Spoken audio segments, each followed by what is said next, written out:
शाम को आते हुए राशन लेते आना, और हाँ, मुन्ना के स्कूल में फीस भरनी है, उसके लिए पैसे देते जाओ। बीवी की इस मांग पर जेबें उल्टी करके दिखाने के सिवा बड़े के पास कोई दूसरा उत्तर नहीं था।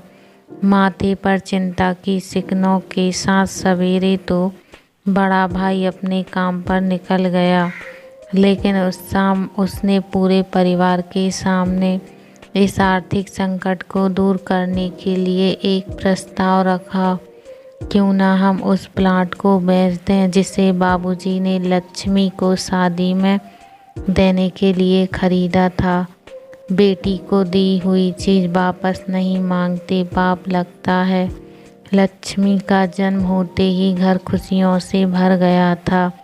तभी तुम्हारे बाप ने यह तय किया था कि ये प्लाट लक्ष्मी का है, जो उसे उसकी शादी में दे दिया जाएगा। माँ ने अपना विरोध जताते हुए कहा, कौन सी बेटी? वो बेटी जो प्रेम विवाह कर घर की इज्जत को खाक में मिला गई और पिताजी की अंतिम यात्रा में भी ना शामिल हुई। बड़े ने टाइट मारते हुए कहा, मेरा मुँह मत खुलवा। यहाँ कौन नहीं जानता कि लक्ष्मी को उस दिन गली के नाके से ही लौटा दिया था और उससे अपने पिता के आखिरी बार मिलने का हक भी छीन लिया। माँ ने बेटी का पक्ष लेते हुए कहा। माँ के इस बार से दोनों बेटे चुप हो गए।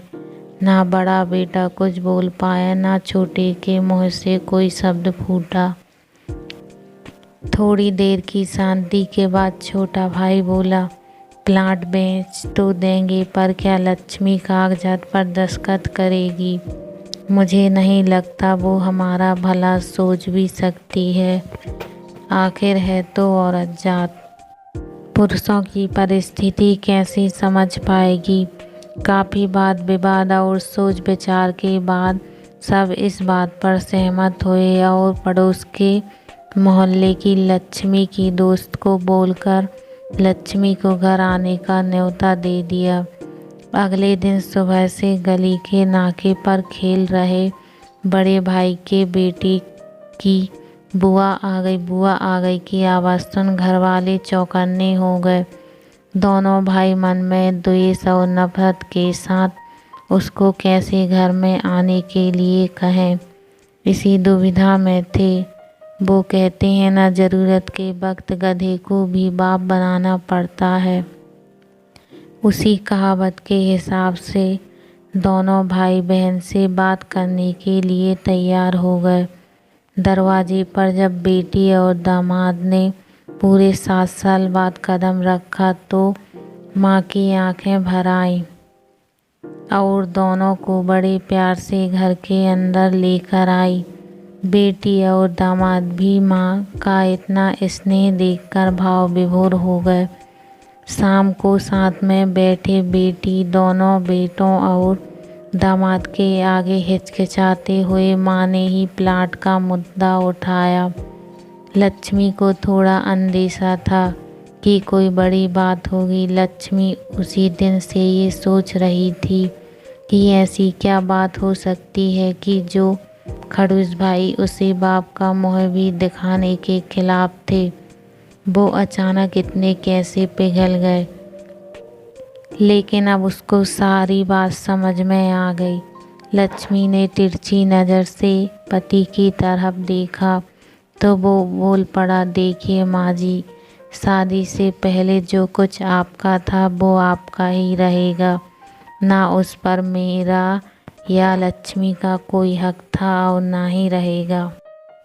ना है नहीं भविष्य में हम मांगेंगे। इसलिए आप निश्चिंत होकर उस प्लाट के साथ जो करना है कीजिए। आप जहाँ कहेंगे हम वहाँ साइन कर देंगे। सुबह से अपने जीजा से नज़रें चुरा रहे दोनों भाइयों ने जब अपने जीजा को अच्छे से देखा, सुबह प्लाट के कागजात पर बहन के दस्तखत लेकर काम ख़त्म किया जाए, यह तय हुआ। सब इस मीटिंग को ख़त्म कर उठ ही रहे थे कि टीवी पर अनाउंसमेंट हुआ कि आने वाले 21 दिनों तक देश में लॉकडाउन लगाया जा रहा है। लक्ष्मी के पति ने फ़ोन पर बात करने के बाद कहा, अब हम क्या करेंगे लक्ष्मी, कल की बस भी रद्द हो गई और 21 दिनों तक कोई बस नहीं है, हम तो फंस गए। इस खबर से दोनों भाई बहुत निराश हो गए, क्योंकि एक तो उनकी आमदनी कम थी और 2 लोगों का और खाने पीने का बोझा बढ़ गया। लेकिन माँ अंदर ही अंदर खुश थी, क्योंकि इतने बरसों बाद घर वापस लौटी बेटी इसी बहाने कुछ दिन आराम से उसके साथ रह पाएगी। दोनों भाई सब्जी और फल बेचा करते थे। कुछ दिनों में ही लॉकडाउन के चलते और कोरोना वायरस के चलते लोगों ने उनसे सब्जियां और फल खरीदने बंद कर दिए। पहले से खराब उनकी स्थिति और ज़्यादा खराब होने लगी और वह मन ही मन लक्ष्मी के कदमों को अशुभ मानने लगे। बहन और जीजाजी से उनकी यह हालत छुपी नहीं थी। लक्ष्मी के कहने पर उसके पति ने दोनों भाइयों की सब्जी और फल की रेडी पर लोहे की रॉड और जालियां फिट कर दी। बाजार जाकर दोनों के लिए कैप, हाथों के दस्ताने और थोक के भाव से सब्जी और फल खरीद लाए। दोनों की रेडियां अच्छे से तैयार कर फल और सब्जियां ढककर दोनों भाइयों को टोपी और दस्ताने देकर जीजाजी ने उनसे कहा, एक बार इस तरह से धंधा करके देखो, शायद आपका मुनाफा बढ़ जाए। थोड़ी आनाकानी करने के बाद दोनों भाइयों ने जीजाजी के समझाए अनुसार धंधा शुरू किया। 2-3 दिनों बाद ही कोरोना से घबराए लोग अब ढकी हुई फल और सब्जियां और दस्ताने और सेफ्टी का ध्यान रखते बेचने वालों से ही फल और सब्जियां खरीदने लगे। इस तरह समझदार दामाद की वजह से धीरे धीरे दोनों भाइयों का धंधा अच्छा चलने लगा और उनके घर का गल्ला जो पहले खाली हो रहा था अब धीरे धीरे भरने लगा।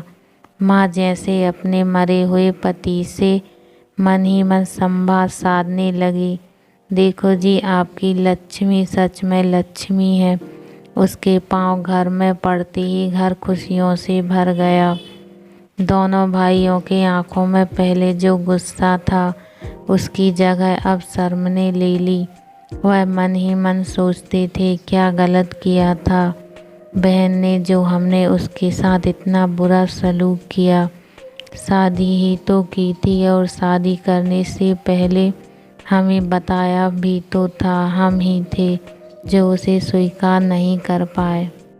दोनों भाइयों के मन में द्वेष और नफरत धीरे धीरे क्वारंटाइन हो गए। 21 दिन बाद जब दीदी और जीजाजी प्लाट के कागज़ पर साइन करके जाने लगे, तब दोनों भाइयों ने उन्हें रोक लिया और उनसे माफ़ी मांगते हुए वो पेपर्स उन्हें देते हुए बोले, शादी के वक्त हमने आपको कोई तोहफा तो दूर की बात है, आपका हक भी नहीं दिया, लेकिन अब इस प्लाट को स्वीकार कर हमें प्रायश्चित करने का एक मौका दीजिए। सभी के आंखों में खुशी के आंसू आ गए और माँ ऊपर देखकर बोली, देखा आपकी लाडली ने आज फिर हमारा घर खुशियों से भर दिया।